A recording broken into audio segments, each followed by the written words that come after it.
आणि यानंतर आपण बातम्यांचा घेणार आहोत सविस्तर आढावा। बुलेटिनच्या सुरुवातीला बातमी आहे राष्ट्रवादीच्या विलीनीकरणासंदर्भातली। गेल्या 1.5 महिन्यापासून थंडावलेला दोन्ही राष्ट्रवादीच्या विलीनीकरणाचा मुद्दा पुन्हा एकदा चर्चेत आलाय। याला निमित्त ठरले ते राष्ट्रवादीचे आमदार सुनील शेळके यांनी केलेलं एक वक्तव्य। जर दोन्ही पक्ष एकत्र येणार असतील आणि सुनेत्रा वहिनींच्या नेतृत्वाखाली राष्ट्रवादी काँग्रेसची ताकद वाढत असेल तर विलीनीकरणाची वेळ अद्यापही गेली नसल्याचं सूचक वक्तव्य शेळके यांनी केलं। राज्याचे उपमुख्यमंत्री अजित पवारांच्या अपघाती मृत्यूनंतर राष्ट्रवादी काँग्रेसच्या दोन्ही पक्षाच्या विलीनीकरणासाठी बैठका झाल्याचं चर्चा झाल्याचा दावा करण्यात आलेला होता। मात्र सुनेत्रा पवारांनी उपमुख्यमंत्री पदाची शपथ घेतल्यानंतर विलीनीकरणाच्या चर्चा या थंडावल्या होत्या।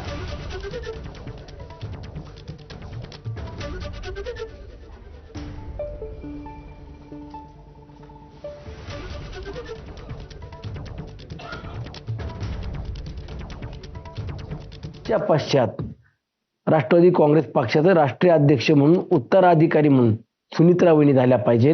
राज्याचे उपमुख्यमंत्री आदरणीय अजितदादा होते, तर तीच जबाबदारी किंवा तो मान सुनेत्रा वहिनींनाच मिळावा ही आमची भूमिका स्पष्ट होती। आणि त्यामध्ये सुनेत्रा वहिनी आज पक्षाच्या राष्ट्रीय अध्यक्ष झाल्यात, राज्याचे उपमुख्यमंत्री देखील झालेले आहेत। आणि सुनेत्रा वहिनींच्या नेतृत्वात जर राष्ट्रवादी काँग्रेस पक्ष मोठा होत असेल, सुनेत्रा वहिनींचं नेतृत्व मान्य असेल, तर दोन्ही पक्ष विलीनीकरण करून एकत्रितपणाने पुढे जात असेल तर आम्हाला देखील त्याचा अभिमान असेल। दरम्यान आमदार सुनील शेळके यांच्या वक्तव्यानं राजकीय वर्तुळात खळबळ उडाली। या पार्श्वभूमीवर राष्ट्रवादी काँग्रेस अजित पवार पक्षाचे प्रदेशाध्यक्ष सुनील तटकरे यांनी पक्षाची अधिकृत भूमिका मांडली। शेळकेंनी विलीनीकरणाबाबत जे काही म्हटलं त्याबाबत चर्चा सुरू आहे का मला माहिती नाही, पण त्याबाबतचा अंतिम निर्णय वहिनीच घेतील असं तटकरे यांनी स्पष्ट केलं।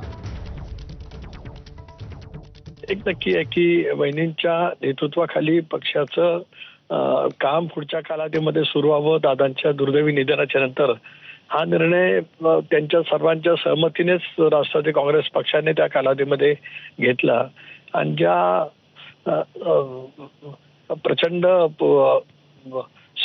ज्या पद्धतीने बहिणी ह्या सगळ्या उपमुख्यमंत्री असतील, राष्ट्रीय अध्यक्ष म्हणून कारभार करतायत, अतिशय संयमाने सोशिकतेने मनावरती प्रचंड प्रमाणावरती आघात झालेला असताना सुद्धा ही बाब आमच्या सर्वांच्यासाठीच निश्चितपणाने अभिमानास्पद आहे। आता त्याने जे म्हटलेलं की विलीनीकरणाचा, तर विलीनीकरणाच्या बाबतीमध्ये तशी काय कुठे चर्चा आहे काय मला माहित नाही, पण तशी समजा जर काय असेल तर त्या संदर्भातला अंतिम निर्णय वहिनीच त्या ठिकाणी घेतील। भारतीय जनता पक्षाने राष्ट्रवादी काँग्रेस पक्षाच्या कुठल्याच बाबतीमध्ये केव्हाच हस्तक्षेप केला नाही। या उलट भारतीय जनता पक्षाच्या केंद्रीय नेतृत्वाने, भारतीय जनता पक्षाच्या राज्य नेतृत्वाने आम्हाला नेहमीच एक मित्र पक्ष म्हणून सन्मानाने वागणूक त्या ठिकाणी दिलेली आहे। त्यामुळे त्यांचा दबाव या विषयाच्या वरती कधी नव्हताच।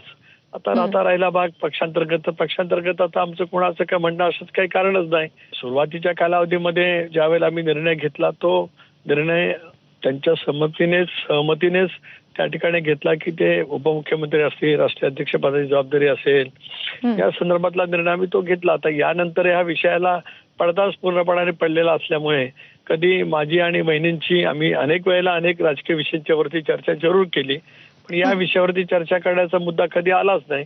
आता विलीनीकरण हा विषय पूर्णपणाने वेगळा आहे। एक निर्णय एनडीएमध्ये सहभागी होण्याचा आम्ही दादाच्या नेतृत्वात घेतला। आज बहिणींच्या नेतृत्वाखाली त्या निर्णयाचं हे पुढे सुरू आहे।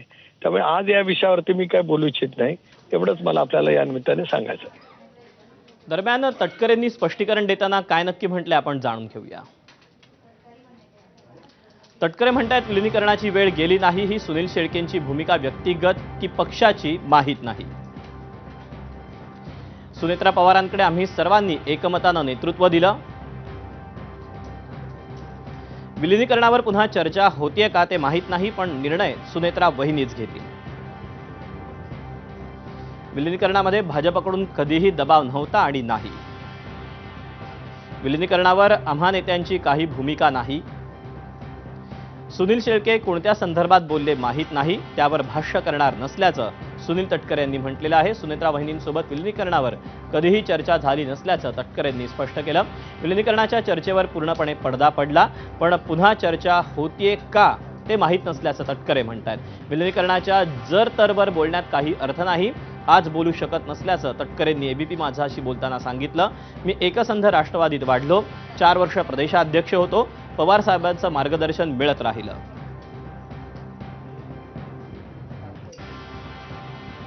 दरम्यान आमदार सुनील शेळकेंनी विलिनीकरणाचा मुद्दा पुन्हा चर्चेत आणल्यानंतर दोन्ही राष्ट्रवादीमधील नेते आणि आमदार काय म्हणतात आपण ते पाहूया. आज परिस्थिती जर बघितली तर दादांना जाऊन 2 महिने झालेले आहेत आणि वास्तविक बघितल्या तर राष्ट्रवादी काँग्रेस पक्षाची सर्व जबाबदारी राष्ट्रीय अध्यक्ष म्हणून सुनेत्रा वहिनी यांच्यावर सोपवलेली आहे. तर माझं जर मत जाणून घ्यायचं असेल तर राष्ट्रवादी काँग्रेस पक्षाच्या सर्वच नेत्यांनी म्हणजे माझ्यासारख्या आमदारांनी, पक्षाच्या प्रमुख कार्यकर्त्यांनी, राष्ट्रवादी काँग्रेस पक्षाच्या अध्यक्षांनी सर्वांची अशी इच्छा व्यक्त केलेली आहे की सुनेत्रा वहिनीच्या नेतृत्वाखाली जर दोन्ही पक्ष एकत्र झाले तर महाराष्ट्रामध्ये सर्वजण एकजुटीने काम करतील. दोन्ही राष्ट्रवादी एकत्र येण्याच्या बाबतीत आमच्या पक्षामध्ये सध्या कोणतीही चर्चा नाही.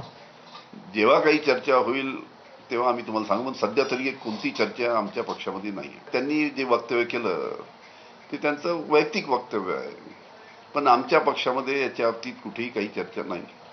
आता या बाबतीत आम्ही सर्व शांत आहोत. आम्ही कुठेही याच्या बाबतीत आमच्या पक्षामध्ये सध्या चर्चा नाही. आमचा पक्ष कशा चांगल्या पद्धतीनं संघटन मजबूत करावं पुढे याच्यासाठी आम्ही सर्व मंडळी एकत्रपणे महाराष्ट्रामध्ये काम करतो. दरम्यान ही झाली राष्ट्रवादीच्या नेत्यांची प्रतिक्रिया. मात्र विलिनीकरण हे दोन्ही राष्ट्रवादींचं होणार आहे आणि त्याबाबत आम्हाला कुठलीही अडचण नाही. मात्र याबाबत जर विलिनीकरण होणार असेल तर चर्चा मात्र सुनेत्राताईच आमच्याशी करतील असं मुख्यमंत्री देवेंद्र फडणवीस यांनी म्हटलंय. आपण पाहूया. मला असं वाटतं की आता ही कुठली ती स्टेजच नाही की मी कमेंट करावं. त्यांचं आपापसात ते कोणी काय बोललं असेल तर मला असं वाटतं शेवटी कसं आहे की समजा सुनेत्राताई पवारांचं काही मत असेल, वरिष्ठ नेत्यांचं काही मत असेल तर ते आमच्याशी चर्चा करतील. आता प्रत्येक गोष्टीवर आम्ही प्रतिक्रिया दिली पाहिजे असं काही त्याचं कारण नाही. तेव्हा एकीकडे या सगळ्या प्रतिक्रिया येत असताना दोन्ही राष्ट्रवादी एकत्र येणार की नाही हा मुद्दा पुन्हा एकदा